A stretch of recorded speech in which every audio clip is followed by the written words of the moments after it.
كلمة على الماشي.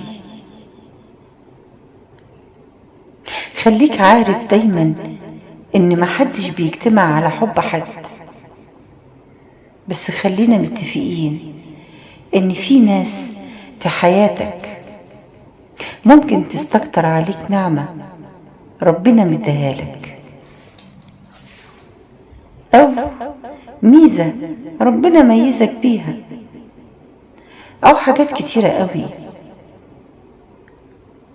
الناس دي على قد ما بتبين ليك انها بتحبك، انت جواك حاجة كده بتقولك خد بالك، الناس دي مش سالكة، مش بتحبك.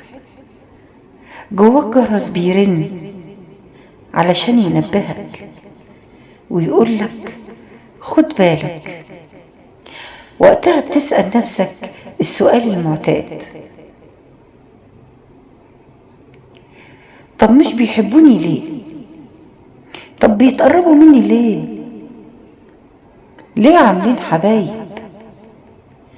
وهنا بتقرر تبعد او تتجنب الناس دي. بيكون ده القرار، ايوه بيكون ده قرارك المتأخر اللي المفروض كنت تاخده من زمان. وهنا بقى بتتعلم ان مش اي حد يقرب منك يبقى بيحبك، ولا اي حد يقولك بحبك يبقى بيحبك، مش اي حد يضحك في وشك يبقى بيحبك. ناخد بالنا كويس قوي، ايوه ناخد بالنا قوي من الناس دي. الناس دي بجد خطيرة علينا وعلى حياتنا.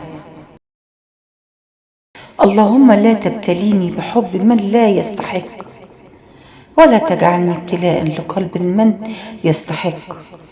اللهم لا تجعلني هما لأي إنسان، ولا تجعل أي إنسان همي. اللهم آمين يا رب العالمين.